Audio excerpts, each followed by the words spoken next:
Assalamualaikum warahmatullahi wabarakatuh.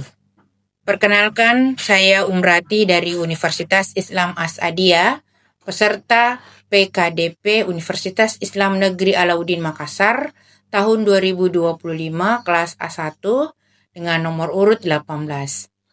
Izinkan saya pada video kali ini akan menjelaskan tentang materi pembelajaran dengan tema variabel dan skala pengukuran. Baiklah, pada tema kali ini kita akan belajar mengenai subtopik.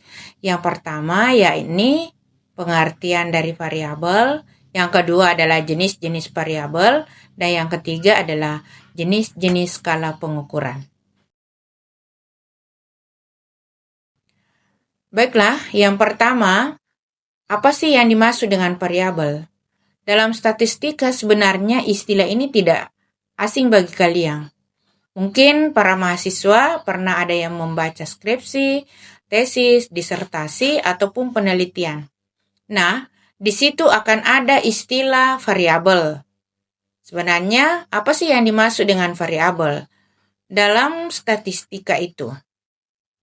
Jadi, variabel merupakan suatu atribut atau sifat atau nilai dari orang atau objek atau kegiatan yang mempunyai variasi tertentu dan ditetapkan oleh peneliti untuk dipelajari hingga kemudian ditarik kesimpulan. Nah, berdasarkan pengertian ini kita bisa memahami bahwa variabel itu adalah salah satu hal yang menjadi fokusnya penelitian itu untuk dipelajari, yang sifatnya bisa mempunyai variasi-variasi tertentu hingga kemudian ditarik kesimpulan pada penelitiannya. Selanjutnya, pembahasan kita akan membahas tentang jenis-jenis variabel. Jenis-jenis variabel itu ada 4, antara lain yang pertama adalah variabel independen, yang kedua adalah variabel dependen, yang ketiga adalah variabel moderator, dan yang keempat adalah variabel kontrol. Apa sih bedanya dari masing-masing jenis variabel tersebut? Baik, berikut penjelasannya. Jadi, di sini bisa dijelaskan variabel independen adalah merupakan variabel yang mempengaruhi atau menjadi sebab perubahan atas timbulnya variabel dependen. Jadi, variabel itu adalah variabel yang mempengaruhi variabel dependen.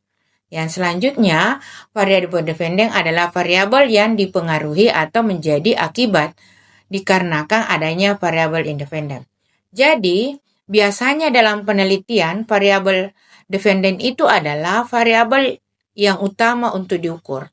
Variabel independen memiliki nama lain, yakni disebut juga sebagai variabel bebas. Sedangkan variabel dependen disebut juga sebagai variabel terikat. Selanjutnya, yang ketiga, yakni variabel moderator.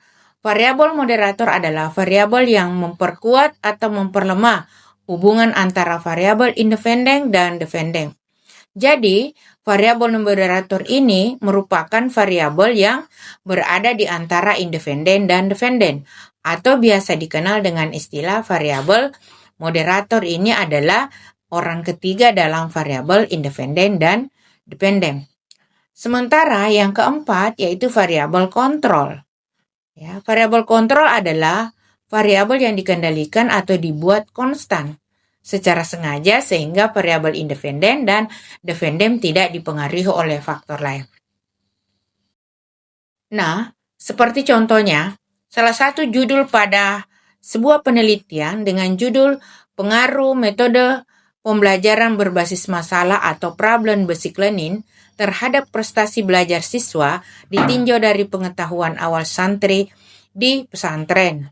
Mari kita perhatikan judul tersebut untuk kita menentukan yang mana variabel independennya, yang mana variabel dependennya, yang mana variabel moderatornya, dan yang mana variabel kontrolnya. Dari judul ini bisa kita gambarkan dulu situasi realnya seperti apa. Jadi dari judul ini kita ada 2 kelas ya, ada kelas 9A dan juga kelas 9B. Pada kelas 9A dan kelas 9B ini memiliki guru yang sama, materi yang sama, tingkatan kelas yang sama. Dan keduanya sama-sama kelas 9.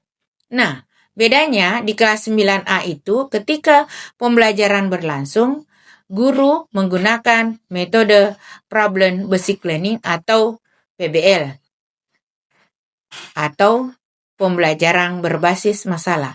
Sedangkan di kelas 9B tidak menggunakan metode Problem Basic Learning.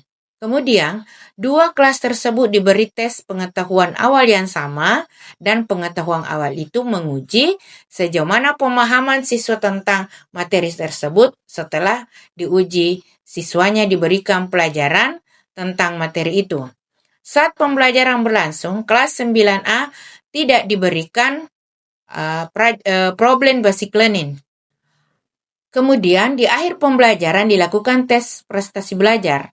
Ternyata hasil prestasinya menunjukkan kelas yang menggunakan metode PBL memiliki peningkatan dibandingkan dengan kelas yang tidak menggunakan metode problem basic learning.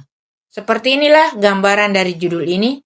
Nah, dari judul ini kita bisa pilih kembali mana yang termasuk variabel independen, variabel dependen, variabel moderator, begitu pula dengan variabel kontrol. Yang pertama, variabel kontrol dulu. Variabel kontrol adalah variabel yang dibuat sama antara dua kelompok yang berbeda. Jadi dalam situasi tadi kita bisa simpulkan bahwa yang termasuk variabel kontrolnya adalah guru, materi pelajaran, dan juga tingkatan kelas.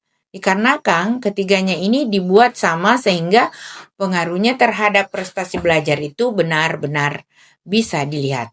Kemudian, variabel bebasnya adalah variabel yang mempengaruhi. Variabel terikatnya adalah atau variabel dependennya.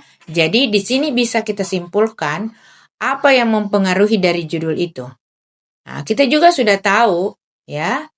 Jadi yang menjadi variabel bebasnya adalah metode pembelajaran berbasis masalah atau problem basic learning.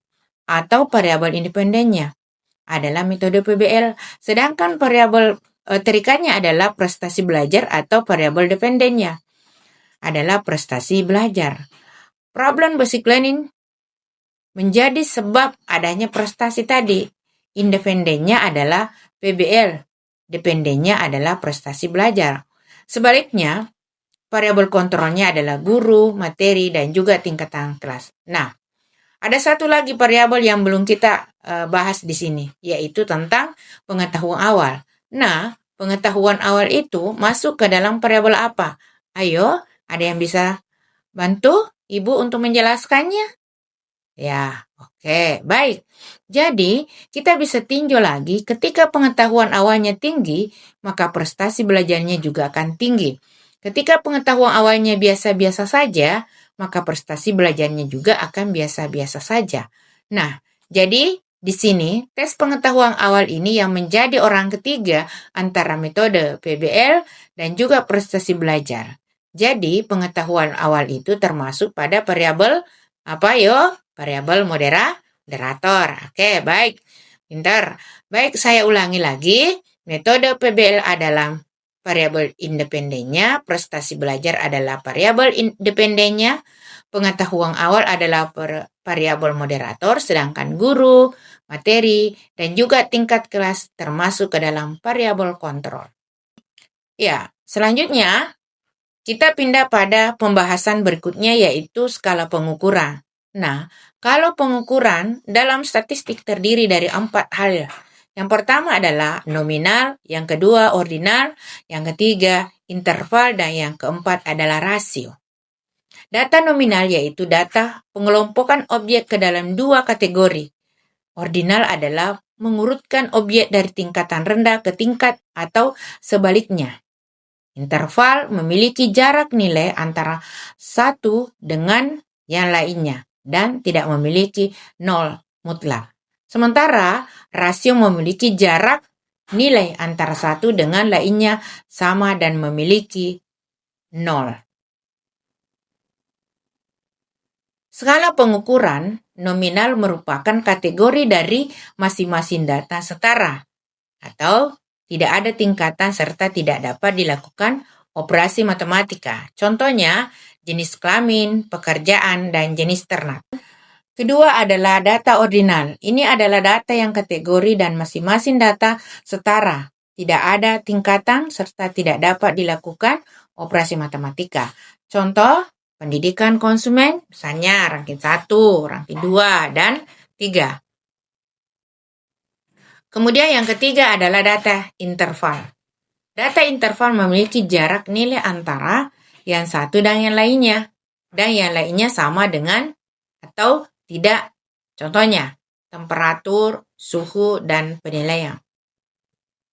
Nah, sedangkan skala rasio memiliki jarak nilai antara yang satu dengan yang lainnya. Sama dan juga memiliki nomor mutlak. Maksudnya memiliki nol mutlak. Contohnya adalah seperti ini.